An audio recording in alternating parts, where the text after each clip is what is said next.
nossa oitava aula do curso Desenvolvimento Orientado a Componentes com o ML, e nós vamos tratar agora a parte 2 da apresentação do nosso modelo de componente, né, o modelo de componente Beyond, que começamos a tratar na primeira parte. Bom, quero começar a falar agora da especificação da interface no modelo de componente. Né? Então, a especificação de interface, como nós estávamos tratando na primeira parte e em aulas anteriores, tem que abordar modelagem estrutural e modelagem dinâmica.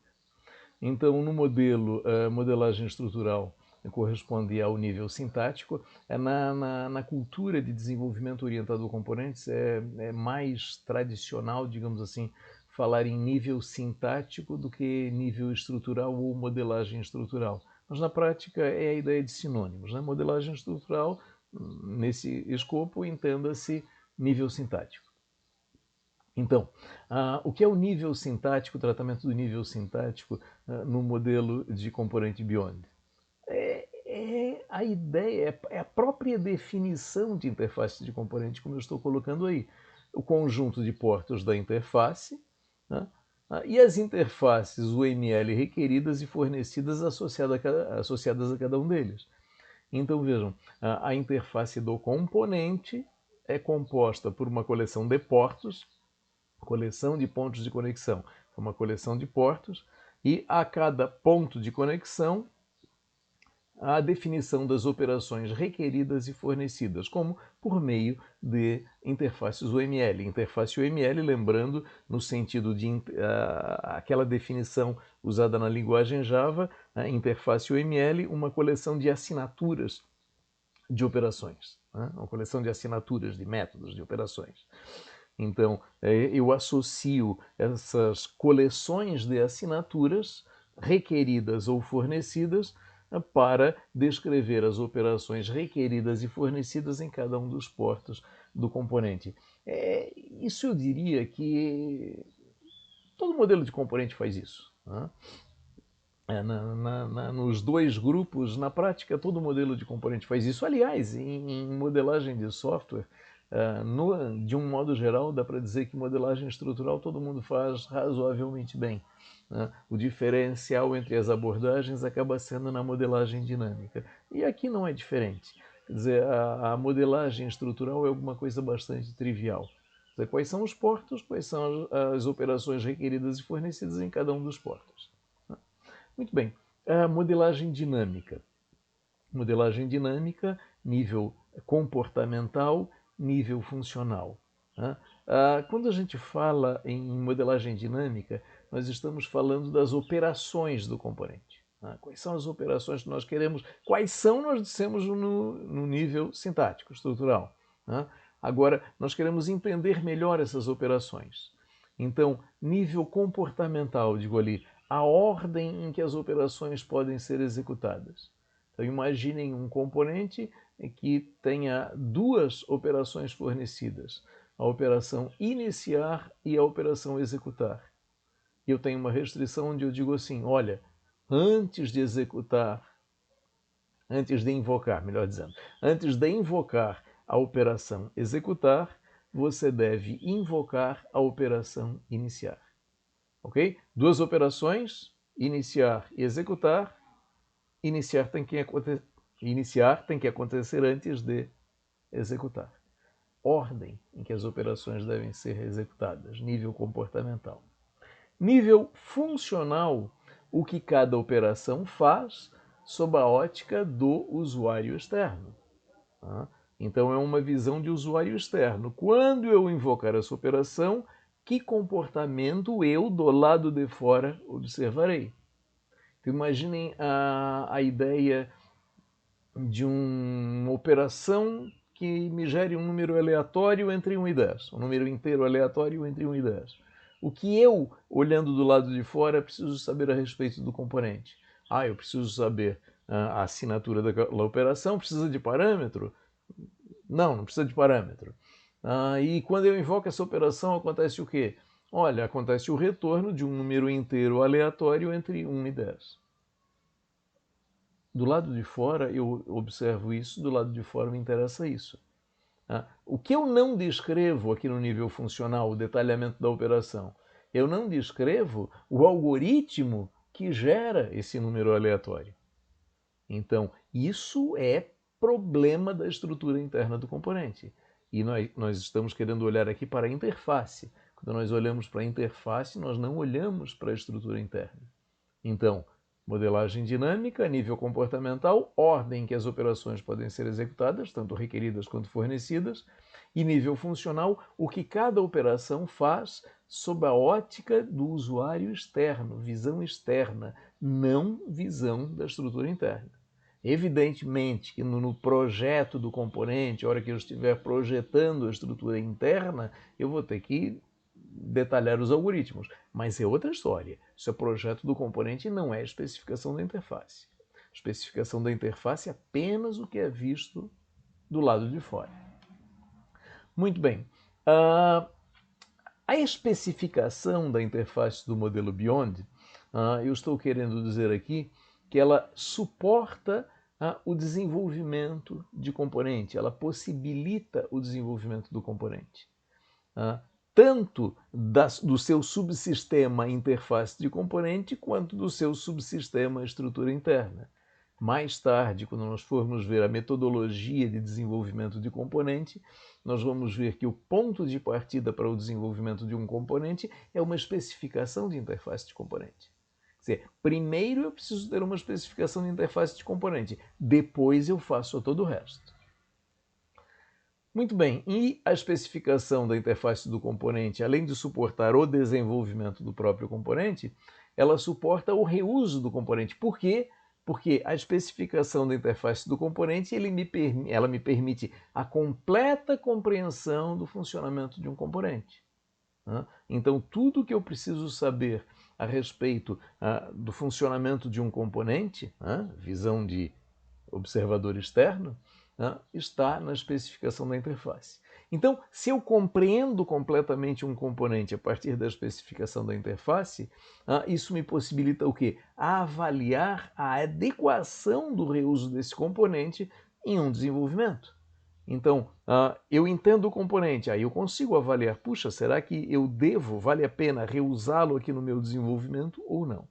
Se eu não compreendo o componente, como eu conseguiria avaliar a adequação ou a viabilidade de reusá-lo? Essa é uma questão relevante. Só vai ter reuso com a compreensão do componente. E a compreensão do componente deve ser a partir de informações da especificação da interface do componente. E o modelo de componente Beyond faz tudo isso, está sintonizado com tudo isso.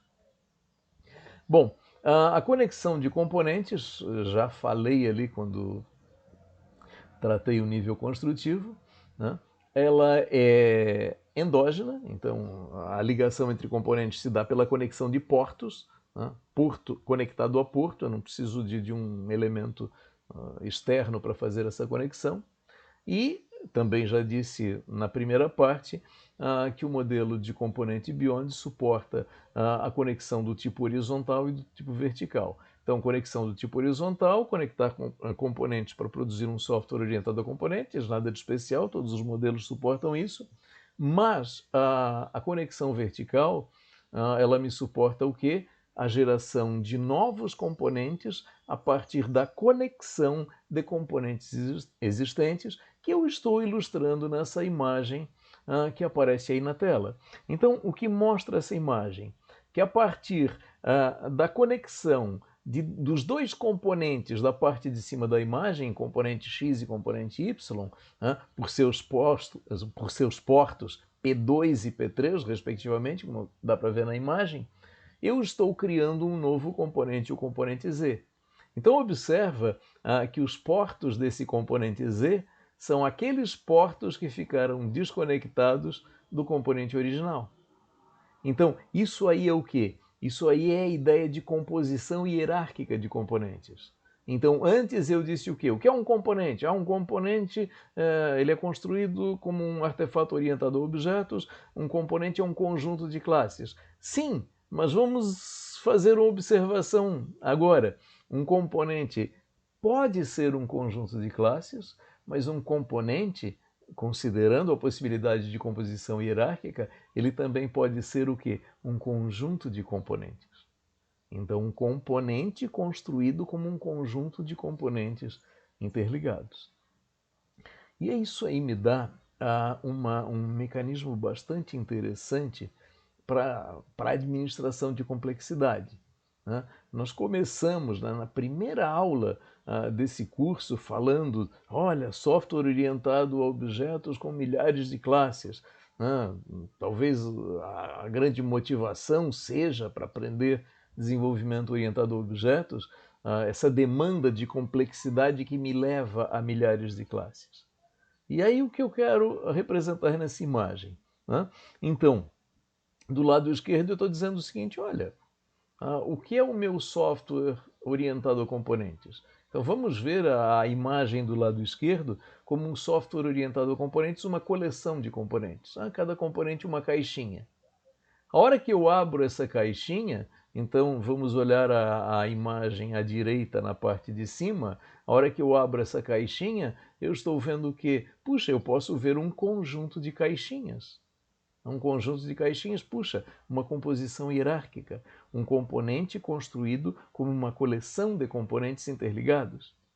Então, a minha caixinha, o componente, ela é composta por uma coleção de caixinhas componentes. E observa que eu posso ter vários níveis hierárquicos de composição. Então, essa imagem aí acima, com as várias caixinhas, eu posso abrir uma dessas caixinhas e encontrar mais caixinhas, e abro uma caixinha que está lá dentro e mais caixinhas. E quantos níveis hierárquicos a minha complexidade demandar, até que no último nível hierárquico eu vou abrir a caixinha e vou encontrar o quê? Classes. Vou encontrar classes. Então, essa distribuição das minhas milhares de classes em caixinhas separadas me permite o quê? Trabalhar com milhares de classes sem jamais ter que cair naquele problema que eu comentei, que eu caí numa situação real de um projeto que eu trabalhei, em que, puxa, como é que eu enfio 3.000 e poucas classes em diagramas de classes? Eu jamais vou estar com nessa situação. Nunca vou precisar fazer isso. Tá? Então, o que é o meu programa orientado a componentes? Componentes interligados. Né? Então, o meu programa é uma coleção de componentes que lá no último nível vai ser uma coleção de classes. Então, cada componente, uma coleção de classes, com a ressalva de que a composição hierárquica me permite o quê? Pensar no componente como uma coleção de componentes em vários níveis, até que no último nível nós encontramos classes. E o que acontece? Eu digo o seguinte, olha, o meu programa orientado a componentes, eu tenho uma visão de componentes, eu não tenho uma visão de classes. Então, o que eu vejo, o que é o software orientado a componentes? Componentes interligados, eu não vejo classes. E eu não quero ver classes. Mas lá dentro do componente tem classe? A hora que eu olhar para o componente separado, o artefato separado, desenvolver o artefato separado, ou fizer uma manutenção no artefato componente separado, eu olharei as classes que o compõem. Mas quando eu olho para o programa, eu jamais olho para classes. E observem que com essa possibilidade de vários níveis na composição hierárquica, componente composto por componente, eu posso sempre, num programa orientado a componentes, ter a visão, trabalhar com uma quantidade razoável de componentes, não uma quantidade excessiva. Mesmo que a minha complexidade me leve a uma grande quantidade de componentes, eu posso, digamos assim, embutir componentes em componentes. E trabalhar com uma organização baseada em composição hierárquica, de tal forma que eu nunca nem precisarei ver uma coleção de componentes, digamos assim, excessivamente grande que prejudique a legibilidade, e não precisarei ver uma coleção de classes excessivamente grande também, lá no último nível, que prejudique a legibilidade. Então eu não quero nunca mais ter que encarar o problema de, meu Deus, quantos diagramas de classes eu vou precisar criar para enfiar 3.000 e poucas classes. Não é algo que eu vá fazer a partir da adoção da abordagem. Muito bem. E, finalmente, algo que eu já mencionei antes, nós vamos aprender, né, é parte do modelo de componente Beyond, o processo de desenvolvimento do software, o passo a passo do desenvolvimento do software. E eu tenho dois processos distintos, o desenvolvimento de programa orientado a componente e o desenvolvimento de componente.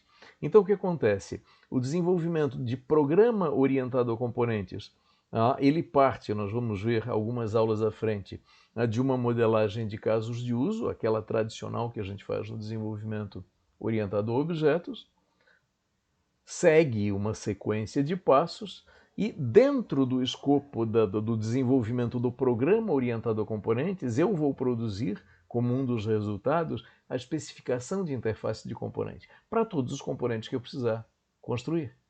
Então, eu destaco aqui na tela que a especificação da interface de componente, ela é parte do processo de desenvolvimento de programa orientado a componentes. E um outro processo completamente separado, né, o processo de desenvolvimento do componente. Então, tudo isso nós vamos ver em aulas posteriores. Então, aqui eu estou querendo concluir a apresentação bastante superficial, repito, como eu falei lá na primeira parte, do modelo de componente Beyond. Então, uma visão global bastante superficial. A ideia é aprofundar mais à frente. E destacando agora ao final que o desenvolvimento do software, que é parte do modelo, ele vê como dois processos distintos, como tratado aí. Bom, com isso é encerrada essa apresentação inicial do modelo Beyond, eu recomendo a leitura do capítulo 3 do nosso livro de referência, que é onde eu trato isso que nós vimos nas últimas aulas. Né? Então, essa apresentação do modelo, na prática, apesar de superficial, tem muita informação.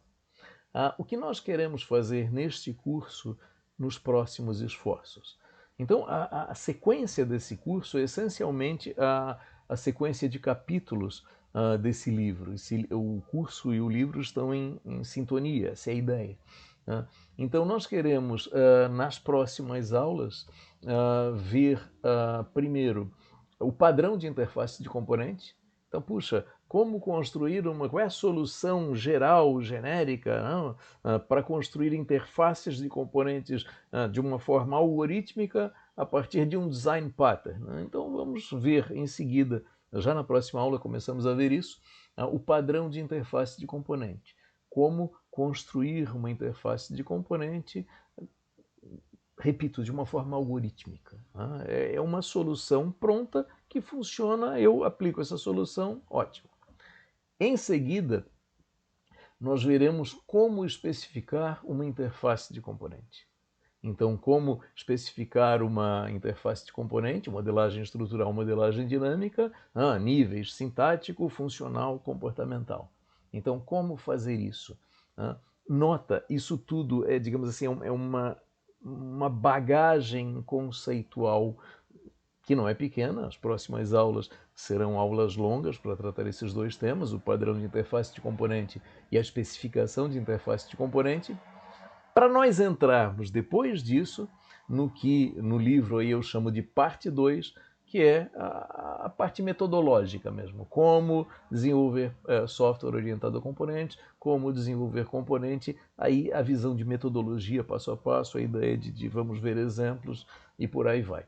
Então, vamos ter respirar e suportar uma bagagem conceitual ainda à frente, para um pouco mais à frente nós aprendermos efetivamente o desenvolvimento propriamente, no sentido de metodologia de desenvolvimento, que é o meu objetivo nesse curso. Então, essa aula de apresentação do nosso modelo de componente Beyond, nós vamos encerrá-la por aqui.